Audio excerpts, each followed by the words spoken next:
Hi kids, welcome to Satya's kids world. पंचतंत्रिक कहानियों की इस सीरीज में सुनते हैं 17वीं कहानी, मारा गया घंटा ऊँट। किसी जगह उज्जवल नाम का एक बढ़ई रहता था। अपनी दरिद्रता से तंग आकर वह एक दिन सोचने लगा, मेरे घर की इस दरिद्रता को धिक्कार है। यह तो मेरे घर पांव तोड़कर बैठ गई है।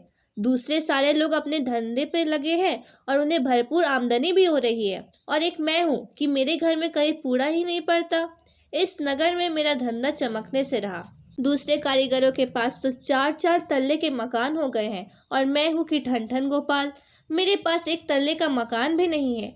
ऐसे काम धंधे से क्या फ़ायदा? यही सोचकर वह घर से परदेश के लिए निकल पड़ा। वह अपनी राह चला जा रहा था। उसका रास्ता एक जंगल से होकर जाता था। शाम होने को आ गई थी, तभी उसकी निगाह एक ऊँटनी पर पड़ी जो अपने झुंड से बिछड़ गई थी। उसने अभी अभी एक बच्चे को जन्म दिया था और प्रसव वेदना से निढाल होकर एक ओर बैठी हुई थी। वह उस बच्चे के साथ ऊँटनी को पकड़कर घर की ओर चल पड़ा। घर पर ऊँटनी को छोड़कर एक पैनी कुल्हाड़ी लेकर वह पत्ते काटने के लिए पहाड़ी की ओर चला गया। वहाँ से खूब हरा भरा नरम चारा अपने सिर पर उठाए वह घर आया और ऊँटनी के आगे डाल दिया। वह चुपचाप पत्तियां खाने लगी। इसी तरह रोज चारा लाकर ऊँटनी को देने लगा। माँ और बच्चे इस चारे से मोटे और स्वस्थ होने लगे। धीरे धीरे बच्चा बड़ा हो गया। अब वह ऊँटनी का दूध निकालकर अपने परिवार के काम लाने लगा। उसके परिवार में खुशी लौटने लगी। वह ऊँट के बच्चे को बहुत प्यार करता था। उसने उसके गले में घंटा बांध दिया था। उसके मन में आगे कौन जी तोड़ मेहनत या बाजार व्यापार करने जाए, गुजारा तो इस ऊँटनी से ही हो रहा है। इतनी हाय हाय भी क्या पड़ी है? यदि व्यापार करना है तो ऊँटों का व्यापार क्या बुरा है? यह सोचकर उसने अपनी जोरू से कहा, प्रिय, यदि तुम कहो तो गांव के महाजन से कुछ रुपया उधार लेकर गुजरात चला जाऊं और वहां से ऊँट खरीद कर उन्हीं का व्यापार करूं। जब तक मैं कोई नई ऊँटनी लेकर नहीं लौटता, तब तक तुम इनकी देखभाल ठीक से करना। उसकी जोरू को भी यह बात जच गई। अब क्या था, उसने महाजन से पैसे उधार लिए और ऊँटनी खरीदने के लिए गुजरात रवाना हो गया। जब वह वापस लौटा तो उसके पास ऊँटनियों और ऊँटों का और छौनों का एक पूरा झुंड सा हो गया। उसने उनकी रखवाली के लिए एक नौकर रख लिया। अब वह खूब आराम से रहने लगा। बढ़ई के सारे ऊँट नगर के पास की एक वनस्थली में चरने जाया करते थे। वे दिन भर वहाँ पेड़ों की मुलायम पत्तियां चरते और दिन ढलने पर कूदते उछलते वापस लौट आते थे।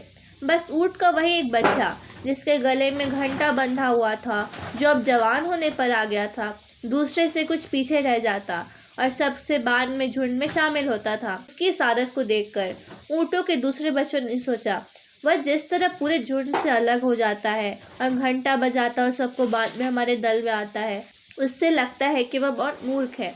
यदि वह किसी जंगली जानवर की चपेट में आ गया तो उसे कोई बचा नहीं पाएगा। उन्होंने उसको तरह तरह से समझाया कि वह अपनी आदत छोड़ दे, पर वह कहाँ मानने वाला था। वह उल्टे और देर करने लगा और फिर जोर से दौड़ता हुआ, घंटा टनटनाता हुआ आकर दल में शामिल हो जाता। एक बार वह दूसरों से बिछड़कर घने जंगल में चला गया। वहाँ उसके घंटे की आवाज़ एक शेर के कान में पड़ी।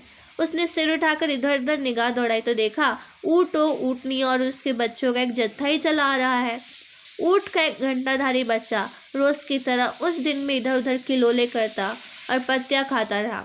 इधर दूसरे सारे ऊँट भरपेट चढ़ने के बाद वापस लौटने लगे, पर घंटाधारी ऊँट अपनी शरारत के कारण अभी पीछे रुक गया था। दूसरे सारे ऊँट वन से बाहर आ गए। घंटाधारी ऊँट रास्ता भूल गया। वह इधर उधर देखने लगा कि किधर जाए। निराश होकर वह एक ओर चल दिया। उसके गले में बंधे घंटे से लगातार आवाज़ हो रही थी। उधर शेर उसके घंटे की आवाज़ से अनुमान लगाकर चुपचाप उसके रास्ते में दुबक कर बैठ गया।